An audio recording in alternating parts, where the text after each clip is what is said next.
every cat parent, even if you've been doing it for years, there's that moment you hear that sound and you're like, what is going on with my cat? That sound, and let's be honest, sometimes it's more of a symphony. That caterwauling, it can only mean one thing. Yeah, your cat is in heat. It is definitely not your everyday meow. That's right. And it's not supposed to be. Think about it. That sound, as weird as it might sound to us, it's actually perfectly designed to, like, travel. We're talking letting any potential mates, I mean, even ones pretty far away, know what's up. It's like nature's own, what do they call it, swipe right? Exactly. But it's more to it than just the singing. Oh, yeah, it's way more than just the sounds. For your cat, this heat cycle thing, it's like a whole body experience. Okay, so heat cycle, that's like the casual term, but what's the official word? I feel like there's a more scientific term. Yeah, you're right. It's called estrus. And basically what's happening is during estrus, her body is just pumping out these hormones, and every single one of them has one job: to find a mate for your cat. Makes sense. And all those hormones, they lead to some, let's say, interesting changes in how your cat acts. Like you might notice she's suddenly your best friend, rubbing on you more than usual, maybe even being kind of demanding about it. Oh, tell me about it. It's like they suddenly decided that every surface and every person needs a good rub. Exactly. They want to leave their scent everywhere. Right. And it's not just the scent. It's like they strike a pose, too. Yeah, like tail straight up, almost like a flag. Exactly. Yeah. Sending out the bat signal, but for, Exactly. cat dating. You got it. Now, speaking of marking their territory, and we've all been there, that smell, Oh, yeah. the spraying during a heat cycle, I always thought that was more of a guy cat thing. A lot of people think that, but it's not true. Male cats, they spray to mark territory, sure. But when a female cat is in heat, oh, she's sending a message. That urine, it's got a super strong smell, and it's all about getting attention from the fellas. And don't be surprised if you find it, well, strategically placed, like near doors and windows. Talk about making a statement. So it sounds like it's a pretty intense time for a cat in heat, all this caterwauling and spraying. But here's my question. It seems like it happens so often. Am I just imagining that, or is it more frequent for cats than for other animals? You are not imagining it at all. And this is where it gets even more interesting, I think, from a biology standpoint. Cats, you see, they're what we call polyestrous. Polly what now? Polyestrous. Yeah. It's a mouthful, right? It basically means that unlike us humans, or even dogs who have like specific times of year for breeding, cats, they can cycle in and out of heat multiple times a year. Okay, that makes a lot more sense. It's not just a one-and-done situation, but wait till you hear this, because this is the part that really blew my mind. Apparently, cats are also what's called induced ovulators. Now, that sounds complicated. Sounds like a science experiment. Yeah. But it's actually super interesting. What it boils down to is that unlike humans, where, we release an egg on a regular schedule, female cats, they don't release an egg until they actually mate. So, hold on, let me get this straight. If a cat doesn't mate, she doesn't release an egg. That is wild. Mother Nature, she's got some tricks up her sleeve. She does. And this little trick right here, this is a big part of why cats are such, they're like expert reproducers. But it also kind of unfortunately contributes to a big problem. Cat overpopulation. Right. Which is a whole other issue. Exactly. And speaking of litters, well, that leads us to another fun fact. And this one really surprised me. Okay. So get ready for this, because this is the one, when we were doing research for this episode, this is the one that it blew our minds. So we're talking about litters, right? Multiple kittens, all from one mama cat. Right. Seems pretty simple. You'd think so, right? Yeah. Like 1 + 1 = 2. But here's the thing. And I still, even knowing it's true, I'm like, how is this possible?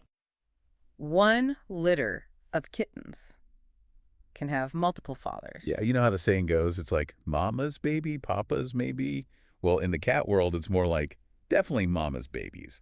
But the papas, it's a mystery. Seriously, how does that even work? It sounds like something you'd see on like a nature documentary. It really is. It's actually called superfecundation, which, yeah, it's a mouthful. It's a big word for a very strange phenomenon. It is. And, it can happen in other animals. It's not just cats. But with cats, it's way more common.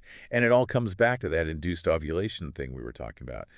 Because a female cat, when she's in heat, she can mate with more than one male. And since she only releases those eggs when she mates, well, you can end up with different eggs fertilized by different fathers, all in the same heat cycle. So it's like a kitten lottery.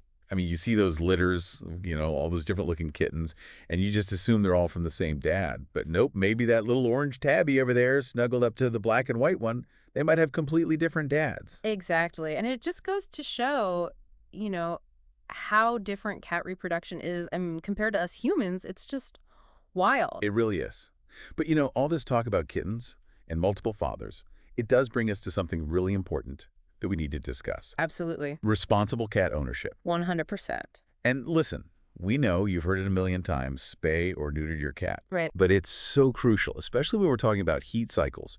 It's not just a suggestion. It's really the most responsible thing to do as a pet owner. It really is. And, we say it a lot, but I think it's important to really understand why it matters. So for female cats, spaying, which is the procedure, they remove the ovaries in the uterus, that's the most effective way to prevent, well, accidental litters. Right. No surprises. Exactly. And it's not just about preventing those surprise litters, right? Yep. I mean, there are benefits for the cat's health, too. Oh, absolutely. Spaying, it seriously lowers the chances of certain cancers, especially mammary cancer, which in cats can be really dangerous. Yeah. It also helps prevent uterine infections, which is another good thing. Plus, and let's be real, it takes away all that stress and discomfort that comes with going through heat cycles over and over again. And let's be honest. From the sounds of those caterwauling recordings we heard earlier, I don't think it's a picnic for the cat owner either. No, it's definitely not the most pleasant soundtrack. So everyone benefits, right? Exactly. It's like a win-win all around. Yeah. Okay, so let's say someone's listening, and they're like, okay, you've convinced me I'm going to get my cat spayed. When's the best time to do that? Ideally, you want to do it before she even goes into heat for the first time. A lot of vets, they recommend spaying around 4 months of age, but always talk to your vet because every cat is different. Right. They know your cat best. Exactly. Now, I know, and I've been there, vet bills, they can be scary. It's a real concern for a lot of people. What advice would you give to someone who's worried about the cost of spaying? I totally get it. Vet bills can be a lot, especially these days. But here's the good news. A lot of times, there's help out there to make it more affordable. You'd be surprised how many animal shelters and rescue organizations, they offer these low-cost spay and neuter clinics. So, before you decide you can't afford it, make some calls, do some research, see what's available in your area. Yeah, don't be afraid to ask for help. And honestly, in the long run, the peace of mind knowing you're doing right by your cat, you're preventing unwanted litters, you're helping with the overpopulation problem, it's worth looking into. But, we've been so focused on the ladies here, we can't forget about the guys. Oh, for sure. The guys have their own whole experience when a female cat is in heat. Right. And male cats, they can't get pregnant, Obviously. But those pheromones, those signals, they don't just disappear when a male cat is around. No, they don't. And that's where things get, well, interesting, you could say. For a male cat, it's all about instinct.